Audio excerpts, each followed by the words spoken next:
you just have don't ever lose that. I think that's always been part of you, hasn't it? That playful, that element of fun. It has, and I'll circle back on that, especially now that, what do you call this? Podcast? Yeah. Podcast. I know, but what's your title? Inside of You with Inside Michael of You, Rosenbaum. and I didn't know that you had a focus on mental health until I'm 3/4 of the way through the interview. Yeah, we like to talk about it. But so I quickly indexed it and realized I had touched on a few things that would be helpful for your theme. Absolutely. But that's one of my symptoms of having such a wonderful, impactful, positively impressionable young life on film sets. Yeah. Everything was roses, right? Or it felt that way. And so those are the years.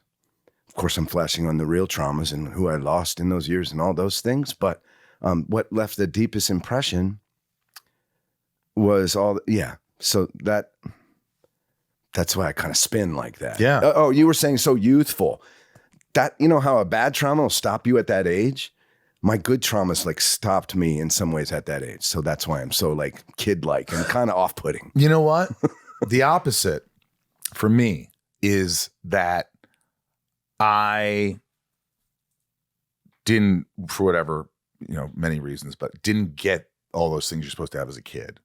And so what I did was I became one of those guys that I had to make every moment funny. I had to find the fun, the laugh, the joke, the this. It was hard for me to be serious. It's still hard for me to be serious, although I can. But beautifully, I think that I was hiding behind something. I was just like, yeah. I was like, oh, he's funny. This is me. When I'm just like, you don't want to see the real fucking me. No, I know. You know what I mean? Amazing, man. Well, it's incredible that you have that awareness. I'm very aware of it. Some people never are able to see that about themselves. That's why now I know what it is, and it's not that with me. But gosh, wonderful times. Those years for me, they would have started, high school.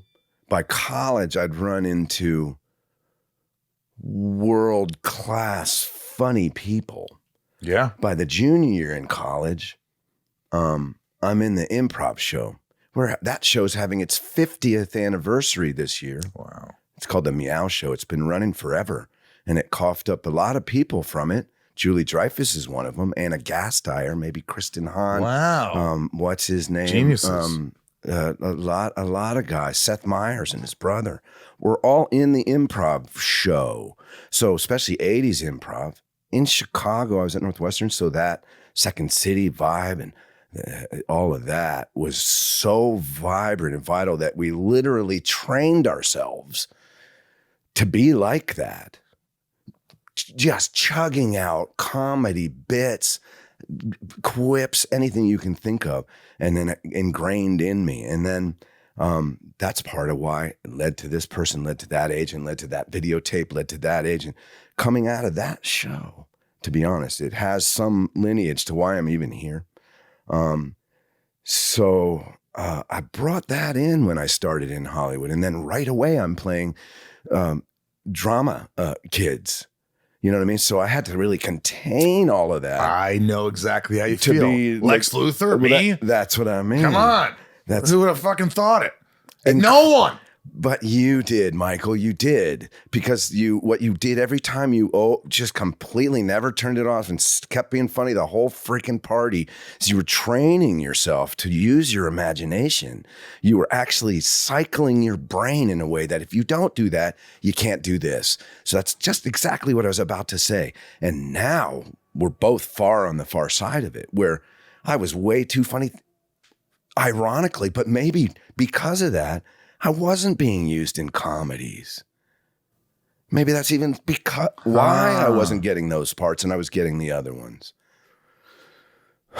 Because I would be overdoing that because it's my love, right? And so then I never regretted a part I took, even in some of the, less accomplished fare.